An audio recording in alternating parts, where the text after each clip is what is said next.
What's going on? This is Ken Pozek. This is Orlando Real Live. We're going to talk about real estate, theme parks, and life in Orlando. Today, we're talking specifically about what Zillow is saying about the real estate market nationally and locally. We've got some theme park news and a whole bunch of other stuff. But my guest today to hang out with is Susanna. What's going on, Susanna? How are you? Hey, Ken. Good to be here. Susanna, what do you do on our team? Oh, I'm an agent partner. You are. You help people buy and sell houses as well, yeah? I do. Yeah. How are you? I'm great. Happy Yeah? to be here. Excited to be here because, Yeah. like many of the viewers, I was one watching from afar, and Yeah. now here I am. It's kind of cool how we attract people that way. I feel like people that are working with us, and we've built a fun team that way. So let's get into story number one. So Zillow home values and sales forecast came out this week, and we're real estate agents. For whatever reason, sometimes real estate agents aren't massively huge fans of Zillow, mostly because Zillow is really a tool to capture people's information and then sell it to realtors. That's what Zillow exists for. Yeah, would you agree? Absolutely. I've been a product of that. So, yes. Yes.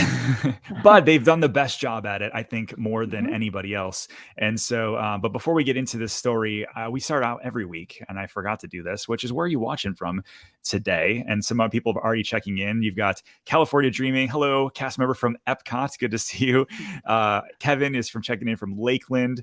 We've got Cecilia from Akoi. What's going on? Annette, get this, Susanna. Annette's from Denmark. That's kind of fun. Denmark. Sweet. The Big Orange checking in from Illinois. And Adam, what's up, Adam? Good to see you, buddy. Let's see, from the UK, Manchester. Good to see you as always. John from Lake Nona. How are you, buddy? Ben says Taco Tuesday. Taco Bell on Colonial versus... Oh, thanks, Taco buddy. Tuesday. It is Taco Tuesday. I cannot believe I did not have tacos for dinner. NYC Iron is for New York, but not for too long. He's working with Bree, building over in Claremont. Super stoked for you. James, we got a bunch of people hanging out with us already tonight, Susanna. This is going to be a fun Tuesday. So let's see. One more. Patrick from Framhampton. Did I say that? Framhampton. Also, new property in Claremont on the Airbnb, and Brianna helped you. That's amazing. So cool. We love Brianna. Denise is watching from Jersey. So let's get back into our stories of the evening. So Zillow, like we mentioned, they're very good at building a tool that captures people's information. Sometimes they get information right, sometimes they get it wrong. But let's check this out. So Zillow home values and sales forecast for August 2022. They've basically taken their forecast, and they think that prices are still going to increase all the way through July of 2023, another 2.4%. Susanna, what do you think about that? Well, I think the interest rate will really determine that, right? Mm-hmm. And so in our market, we haven't seen maybe some of the slowdown that some of the other nation has, but I'm not surprised. Like, isn't that normal for real estate? Like, aren't we normally supposed to increase about 2% a year? Yeah, I feel like, people, we went from a very a sharp uptick where we were appreciating 1% a month. And Zillow even said in their own report here, they said, we said we were going to go up 14%, and now we dropped it to 2.4%. And so I think that's, and if you're watching the replay, I'll put the link down below. But 2.4% to 4% is actually a very cyclical, healthy kind of number. And it's not like I hated, I don't know about you, I hated 2 years ago, or heck, 3 months ago, when things were going so crazy and buyers couldn't get into homes, and it was just a really, really tough time. So I think this is welcomed news. What do you think? I agree 100%. As a buyer's agent, right? And Yep. a seller's agent, but as the buyer, from the buyer's perspective, this is a breath of fresh air for them, along with many other things. But yeah, all the things that we had to do to win offer situations in the last 2 years are now kind of going away, which were extraordinary measures. I would call not normal real estate. Well said. Waiving many things, which were not in the buyer's best interest, but it got them the home, right? But it got them the home, and it was either that or they missed out on a house, or they rented, or values went up, and then they all of a sudden got priced out to where they couldn't afford it anymore. So it was a very tough time. So I'm all about it. I feel like there's plenty of things we want to watch. Interest rates being one of them, jobs being another. Like we talked about last week on our live, was that jobs are really good here in Orlando. Like we've got an under 2% unemployment rate, which is wild. If that changes, obviously, then we are going to be worried about the real estate market. But as of right now, not as much. So we got some questions coming in already. And if you have questions, make sure you drop them down below. We're happy to answer them. Hi, is the Zoe House building still going to be built downtown Orlando? I'm guessing that's from what I remember, that's actually the apartment building. Let's see here. The freeway? It is. So that was the really, really pretty one. I remember it had like the blue bottom on it from what I remember. So this is let's see, Zoe House approved. This was 2018. So this was actually going to be like this was going to be Orlando's tallest building. And I don't believe that they've actually decided to move forward on this. And so, it's a huge building, but it's bigger than the SunTrust building. But what I think is going to happen and take its place is going to be that JW Marriott that I talked about a couple weeks ago, which I'm very excited about, like condos, apartments, all that kind of stuff. Let's see. You know this very well because you've got some closeness to you. What's the latest on Ovation? I understand that Hartzog Road extension is to open to the end-to-end, and that Del Webb is pouring foundations at Toll Brothers West Haven when issues start redeploying their crews and staff. So, what do you know about it? And then I'll chime in. So yeah, Encore is, or Ovation, I should say, is alive and well. You've got, how do we count, 7 builders or maybe 8 now, with Dreamfinders just popped up too. Yep. They're all getting ready to release sales. We know KHOV is releasing next month. We've got MI Homes just released a whole another little section. And what's the KHOV neighborhood again? Osprey Ranch. That's right. So that one's going to have a lot of product available. Not a huge development, but a lot of options. Meritage is already currently selling down there, and their ranch, I think it's Highland Ranch it's called. And so, yeah, they're all alive and well. So I think any pauses and delays that they've had, they're working through. We talked about the plot mapping and the water issues, and that's all seemed to have been resolved because they're getting ready to launch. And then you've got Dreamfinders, who's also popped up on the map in that whole same area. So it's alive and well. Yeah. So Captain Banana says also now that the water issues have been resolved, they have been worked to bring that back later this year. Yeah. So what they're telling me. So Toll Brothers in particular, I had heard November. Some people were telling me January, but I heard November was that they're trying to swing that to get going back on sales. But they might not start building probably until January, which means kind of a late next year turnaround if that's if they could get that done that fast. All right, so let's keep going with this whole the Zillow conversation, because I think it's an interesting one in terms of like what they say. And just for like whether you're using, some people are talking about Redfin as a filter and they're talking about using Zillow and some different stuff, but this is an interesting one. If you go on Zillow and you type in what is the Zestimate, like to me, like a Zestimate is essentially a guessing game with their analytics. And I think that there's some good stuff and bad stuff. Like Zestimate's a decent place to go, but Susanna, when people call me and they call you and they say, hey, but the Zestimate says this, what do you usually say? So my textbook answer to this is, keep in mind, Zillow is an algorithm, okay? It doesn't take into consideration upgrades, the condition of the home, several factors. Does it back to a lake? Does it back to conservation? Yeah. Does it back to a major road? Yeah, it doesn't know any of that. It's really good for subdivisions that are cookie cutter, very basic. But, when you start doing upgrades and all those different things, or you paid a lot premium way back when or whenever it was, those things aren't accounted for. So the Zestimate gives me gray hair all the time because we have to work from that. But I mean, at least it's a starting point, right? It is a starting point. It has to be taken with a huge margin of error. It is. And then so they've got metropolitan areas here. Orlando, we've got at the top. I've got this kind of zoomed in here. So they are within 5% of their sales price 75% of the time.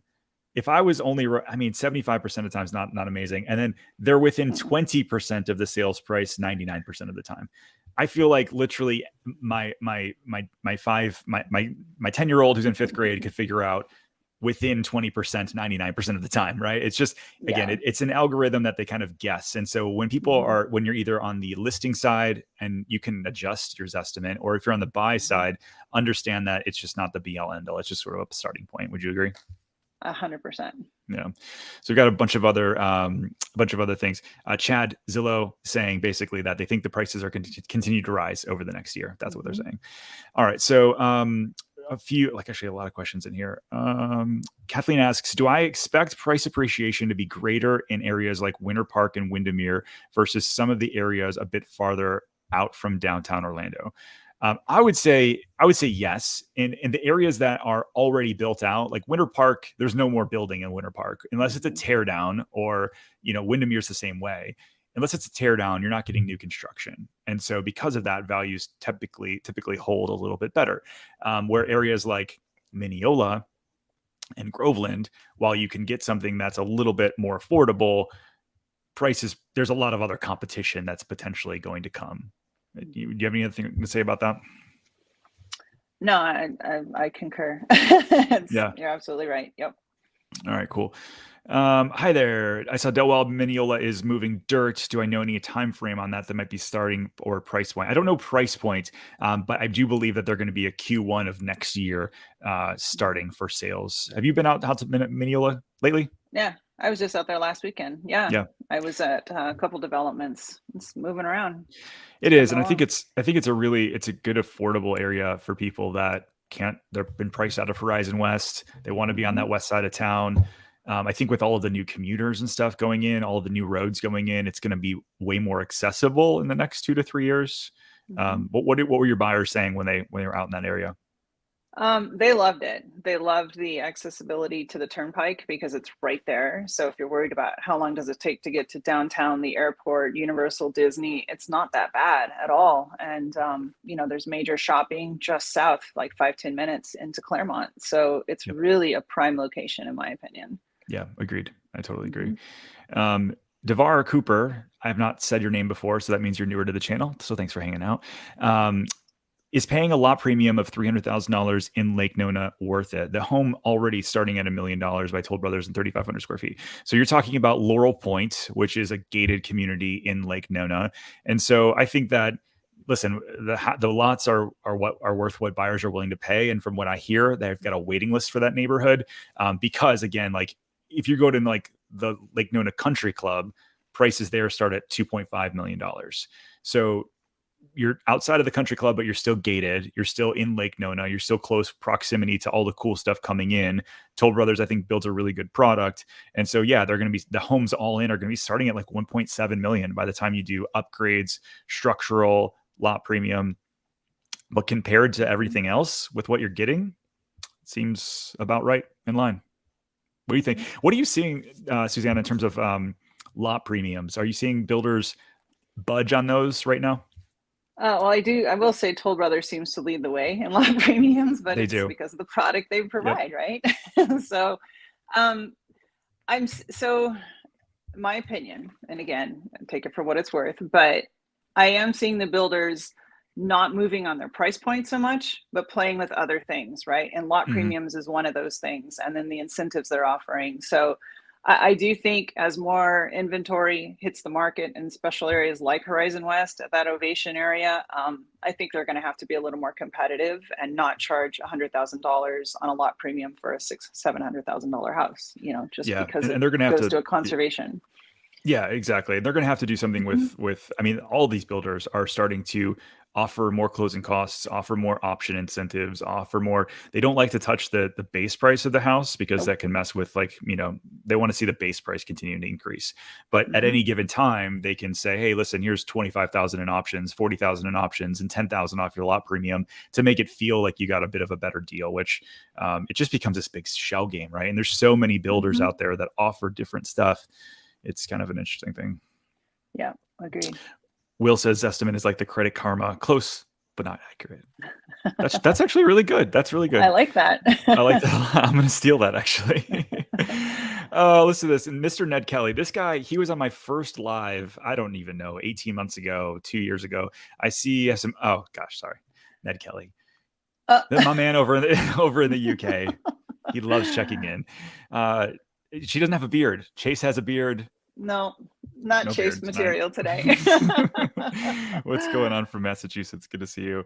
What do I think about Somerdale Park at this point? So I think that you have to be careful. Actually, somebody on our team mentioned this just earlier, Suzanne. I don't know if you saw that or not, but the Osceola Parkway is coming through kind of right through Somerdale Park. Now, I think that Dreamfinders and Tavistock and also the county, they're going to build something around that to make sure that it's not crazy, but you're going to have a road in your backyard. That's not something that you're going to hide. It's not going to be conservation. There's going to be a road there. And so just really being clear on the lot that you're picking or the home you're buying, because they really haven't really started building in there still. I think that'll be important. Yeah, that's going to be really important. Yep. We've got a Michigander on another Michigander. Hey, from Michigan, is there still a good short-term rental opportunity near Disney? What would be the greatest target in terms of location for cash flow? What do you think? Do you think that there's still opportunity? Oh, absolutely. And the key things you want to look for are location and beds and heads. How many people can it sleep, and how close is it to Disney? Yep. Right. Yeah, the closer, I mean, that insulates you from a downturn as well. Like if you're talking, like I don't really prescribe to the idea that we're going to see some crash. Will there be some pullback? Probably. There probably will be. But I think that what further insulates you from any kind of downturn and or nightly rentals dropping like prices is how close you are to Disney. So there's some really great places very close to Disney that are still affordable, that still cash flow, and the amount of people visiting us is more than ever.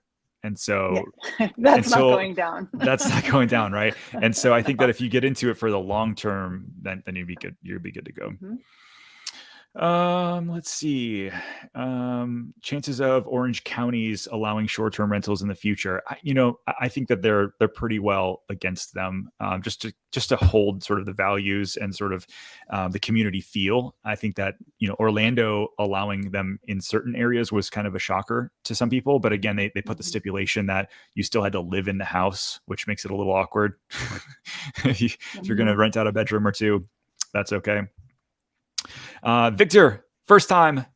I appreciate you, buddy. Good to see you on the first time here. Let's talk about a few more things coming. We got some other stories that we wanted to talk about. So from the Growth Spotter, Everest Place makes a splash at the ICSC and breaks ground on $1 billion resorts. And so just to give you an idea, this is actually going to be the United States' first Muslim conservative.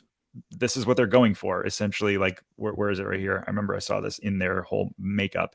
But essentially, they want to bring people from all over the world and make this a here we go, first Muslim-friendly conservative lifestyle hotel in North America. And so it's $1 billion development. And I don't know. I think that it's interesting. They probably know their demo market better than I do. And so the fact that they are putting this in Orlando, and just if you're curious where this is at, you've got Margaritaville right here. You've got 192 to the north and 429 to the west. This is Margaritaville. And if you cross over 429, there's this big open space over here. That's where this is going to go. I think that, Susanna, do you hang out on 192 at all, or shop over there? Or like, as you're out and about, do you spend some time on 192? I carefully do, just because of traffic, right? But yeah, it's it's minutes from where we live, so it's easy to get to Margaritaville and some of the cool places down there. But it is, yeah. And it's a tourist area. It's a tourist area, and so certain times of day it gets to be really backed up, very, very bad. But this is where it's going to go, right over here. And then to follow that up, we've got sort of this Evermore resort, and so this is another one I've talked about a few times. But if you've gone off of 535, have you seen the how this is going in the sky now? No, I haven't. I have not seen the actual physical part. It's kind of tucked back. Like you can see this whole this building right here that they've got, which is their main hotel. It's going to be a Conrad brand hotel. Okay. And then you've got all these old villas that are part of Grand Cypress that they kept. And then they're making Orlando's first Crystal Lagoon. It's going to be pretty amazing. Yeah, that's awesome. Yeah, I think this is going to be really popular. This is because like Bonnet Creek's not too far from here. But I think that this is going to be very, very popular. They're also going to have short-term rentals in here, so people can rent houses and villas instead of just a hotel room, and try to take some business away from what we just talked about down in the short-term rental area, which I think is interesting. Yeah, that's gonna be Very, cool. yeah, very much so. Yeah, so Orange County, I hope not. Yeah, exactly. That's quite a bit. I think most people are there with us as well. Chris asks, "Do you Oak Point by DR Horton and Apopka? Weren't you just talking about Apopka yesterday?" I was asking about, yeah, there's some developments going on in there. I don't know I have some reps that I work with at DR Horton that service Popka. They have some product available. It just really depends what you're looking for. Yeah, I Yeah. mean, there's Apopka. I feel like there's all that land that people are just buying up, and there's all of these builders very quickly moving in.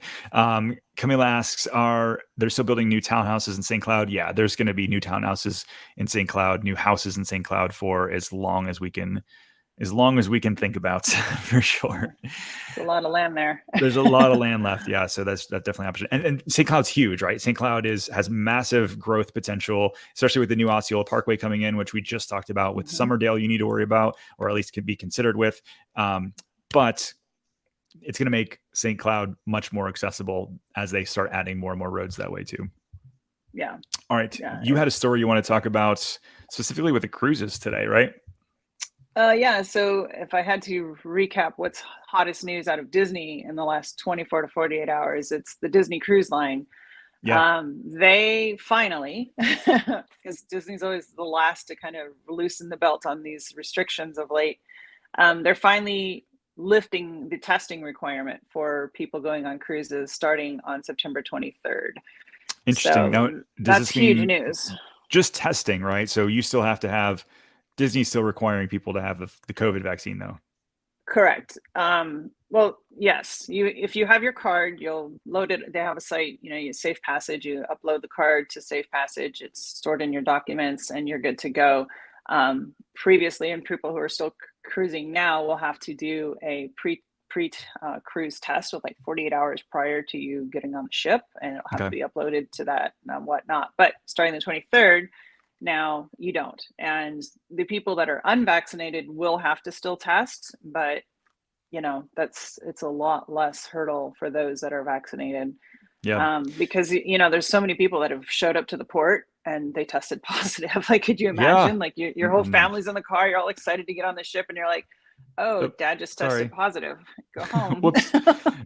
Yeah. Now here's that they're different than, and we're not going to talk vaccine versus not vaccine or any of that stuff. There's plenty of people on both sides, but Royal Caribbean, they basically don't require it as of I think the same dates, right? September something here. Well, let's see. U.S. cruises that depart on or before September 4th.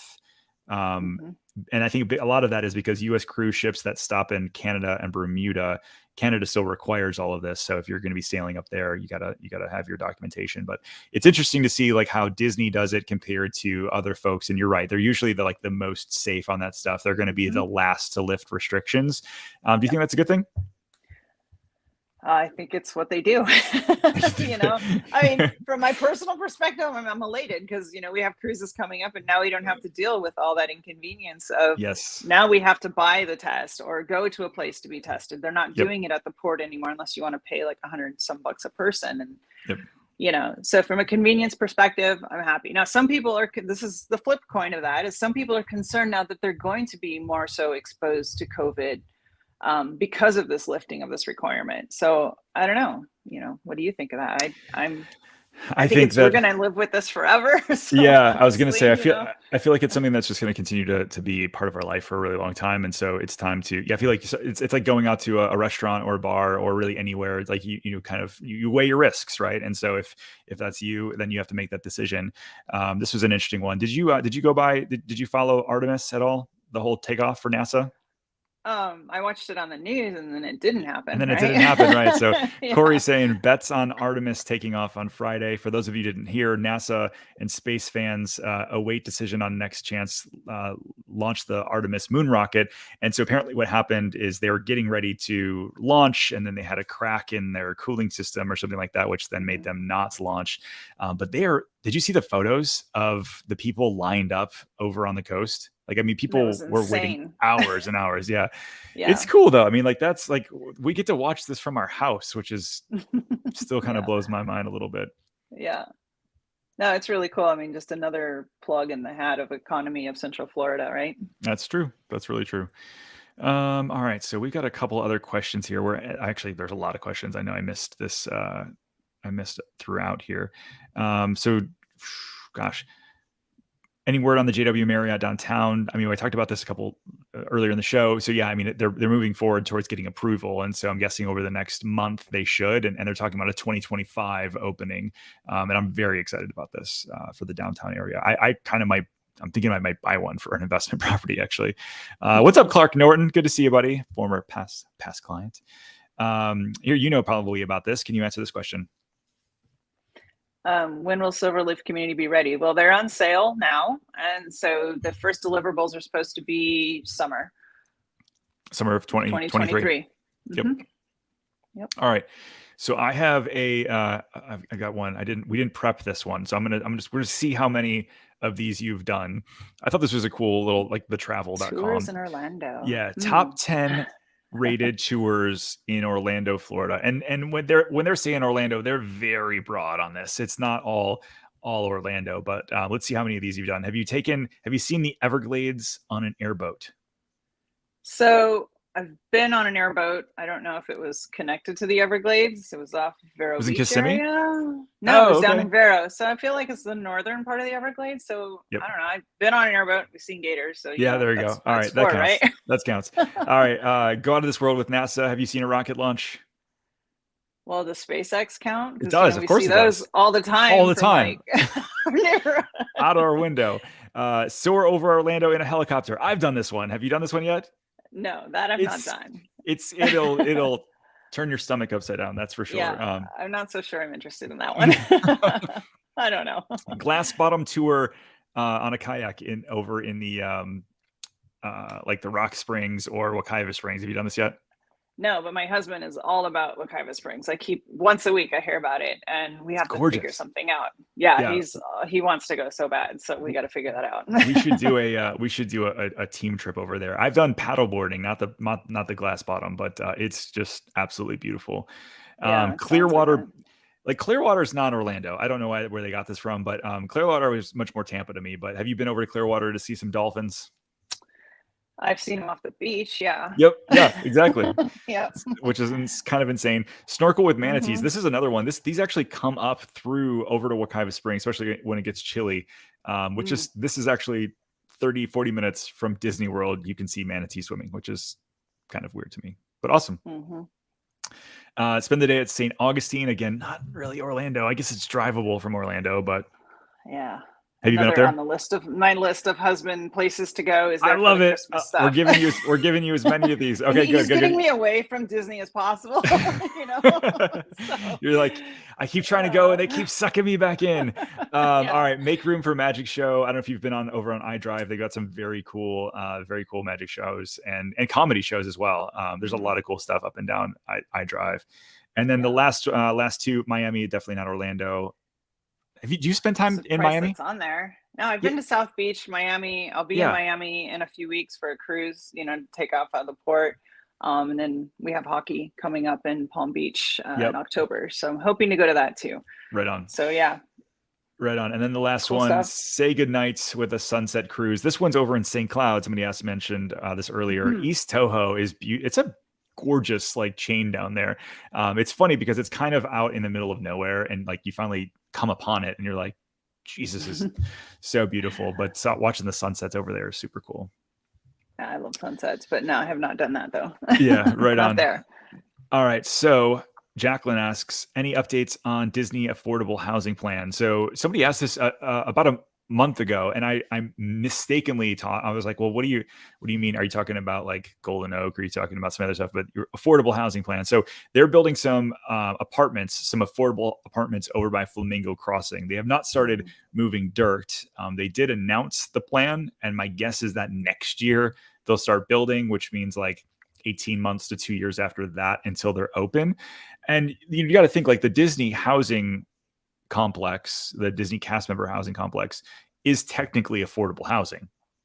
I mean, they're putting 3-4 people to an apartment and charging them $600. So net, they're making plenty of money, but it's more affordable to people if they're working at the parks. I know you're close to it, so you've spent some time at Flamingo Crossing. Mm-hmm.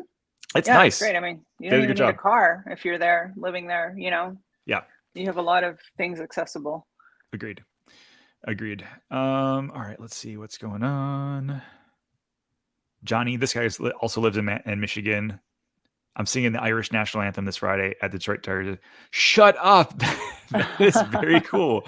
That is At the cool. Tigers game. Oh my gosh, that's so cool. You might have covered it, but do I see that prices coming down slightly in surrounding Orlando area? Miami prices are taking my talents up the Well, welcome to Orlando, Chris. I do think that prices are probably going to flatline, if not pull back 2 or 3%. That's my guesstimate. Zillow saying, as we talked about earlier, it's going up 2 or 3%. Somewhere in that range, somebody will win. But do I think that it's still worth renting? I don't. I think that now is the time you buy, you lock in, you can always refinance as rates do come down, which I think is really cool. Coming up here, skydiving. You going to do it? Into land. No skydiving here. No skydiving. You're not a thrill seeker? Not really. I don't know. I'm more of a Margaritaville kind of vibe, I think. Yeah. Right on. Chill. Right on. It's So my Ben, Southern California roots. Sorry. That's fair. Ben, who bought us tacos tonight, Susanna, he's asking anything new on Osprey Ranch. I know you know a bit about that neighborhood because we talked about it. Yeah, so Ben, next week we will have pricing on their first launch of the rear loading garage sites that are their first phase, and then subsequential weeks into September, they will be releasing townhomes and the single family and larger home sites. So throughout the month of September, we will have plenty of updates for you. Yep, agreed. I feel like a lot of those neighborhoods are like just getting ready to come on board. It's like they're ready. They're sputtering in, but then once they do, they'll have plenty of options. Matthew said he just moved from Chicago to Windermere. Welcome. Been doing tile for over 20 years, so I know you've been looking for a good tile guy. Listen, Matthew, if you reach out to any of these builders as a subcontractor, if you're bonded, there's plenty of people that are begging for good trades all over Central Florida. And honestly, if you start getting on some of these, like if you do good work and you document the good work, and then you go on some of these Facebook groups locally, there will be work for you for years. If you just literally put it out there and say, hey, I'm a tile guy. I show up on time. I quote the job and then I show up and do the job, like very minimal stuff will put you ahead of everybody else. That's unfortunately where we're at right now. Yeah, even Facebook groups for Windermere itself or your own subdivision. Yeah, huge. Totally agree. Lauren asks, I read an article this week about private home insurance pulling out of Florida due to high risk investments from hurricanes. Any info? Florida's always been high risk, although our insurance here has definitely gone up 30 to 40% over the past 2 years. And so that's usually a shocker to people when they come down and see how much our insurance costs. The biggest problem that we ran into was roof fraud. So people were, there's no cap on it. Like for whatever reason, their government in their infinite wisdom decided that they were going to not put a cap on how fast or how long people could do an insurance claim. And so somebody could literally, today we have a storm, 5 years from now they file a claim, and who knows if it's just a bad roof or they actually had a real claim. And so roofs got to be very expensive to replace. And so insurance, I think that they need to figure that out. They need to put some like limits on how long some of this can actually be. Have you seen clients running into insurance kind of issues lately? Oh yeah. In the last year, we've almost lost a couple of deals because of roofs. So it's very important. Yeah, if you're looking to sell, make sure your roof is in good shape because that's huge. Yeah, Lauren, some people, some lenders insurance people won't bind insurance on roofs older than 10 years, which really isn't that long. Your roof could typically go to 15, 18, 20 years if it's in good condition or if it's anything like that. So we have some good insurance brokers that we work with that will actually shop multiple different things to find you some insurance that's not insanely priced and all that good stuff. So will all homes be built using lumber rather than concrete blocks in Sunbridge? If so, it seems can be a long-term issue for various reasons. So Callie Pokemon, that's a cool name. I feel like here's what's going on. So they bought the land from the Mormon church. And for whatever reason in that, it said that they had to use the trees in the property. There's this whole long story, and I've heard both from the developer and the builder's reps different stories. But yes, the majority of the houses, it does seem, are going to be built with pressure treated lumber. And so if you keep up your termite bond, which is basically they have little bait stations out of your house, they spray, it's very effective. And it actually comes with $1 million replacement insurance policy. It's like $300 a year. Now, yes, you're paying another $300 for something, and all that stuff adds up. But $1 million in coverage, there's really nothing that could happen to your house that $1 million couldn't cover. So I don't really see there being a big issue. And the fact that like hurricanes aren't like this massive thing that are blowing houses down in central Florida, I'm just not super worried about it. What do you think, Susanna? Well, they still have to meet builder code for wind mitigation, right? So Yep. no matter what they're building it out of, as long as it meets that requirement, we're okay, right? And That's true. Prevention is key when it comes to termites. Oh yeah. Huge. Yeah. That termite bond is not something you want to, let lapse. All right, let's get out of questions for 1 second. I'll come right back. But one thing before y'all leave, because we are wrapping up for the night. This is something to do, Market Watch. This is the back end of our MLS, so you get to see what we see as realtors. So we pull this up every week to show you what's going on, because I think this is just a very easy way to understand what's going on the Orlando real estate market. This is the 5 counties, so Orange, Osceola, Lake, Polk, and Seminole, that we pull up here. And there's been 954 new homes in the past 7 days that have been listed on the market. Now, you've got a lot of price decreases. Now, this is something that we are always paying attention to, although those price decreases are starting to drop. But here's a really big one that sticks out to me, is that the pending number is starting to increase rapidly. We've got way more pendings over the past week than new listings, almost 30% more. And so if this flipped to where there were 1,500 new listings and only 500 pendings, well, then we're in a world of hurt. And so that's why I like to look at this literally I look at it every day. But where do you see when you're looking at this, Susanna? I see a few things. One, I see the market is shifting again slightly, that it's stabilizing, not so much heavy on sellers or heavy on buyers, but the script is flipping a little bit, where we're going back to the forever shortage of inventory, right? Yeah. So this is not helping that number get better. So the demand is still there. And we can talk about this, regionally, our demand is not decreasing. So this is evident of that. And then price decreases, I feel, comes from a little bit of unrealistic pricing into some regard, right? A lot of sellers think, hey, my neighbor sold 3 months ago, I want to go 20, 25,000, 50,000 more than them. That's not our market anymore today. So we have to be realistic. I today submitted an offer on a multiple offer situation. The home's been on the market 2 months, finally did a pretty aggressive price decrease, which they're still in some heavy equity. Now here we are, multiple offers. So when it's priced right, you won't see those price decreases so much. Yeah. Agreed.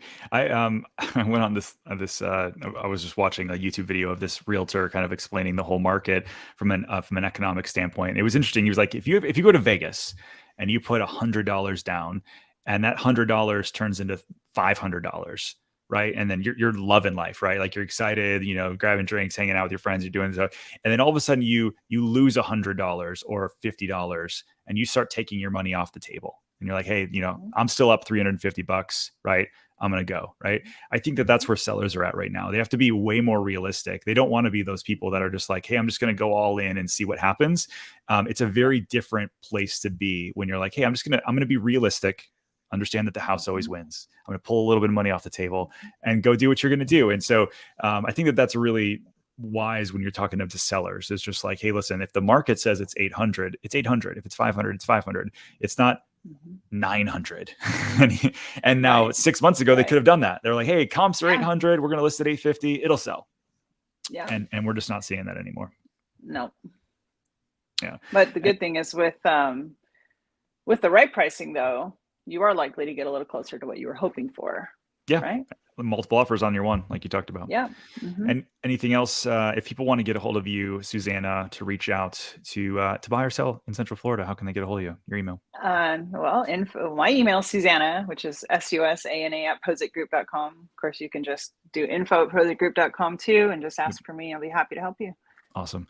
So good. I appreciate you hanging out with me, Susanna. And listen, if you've made it all the way through to the end of this and you haven't subscribed to our channel yet, I think we're like 20 subscribers away to hit 30,000, which is my goal for August. So if you've already been a subscriber, share with a couple of your friends. I'd love to hit that tonight.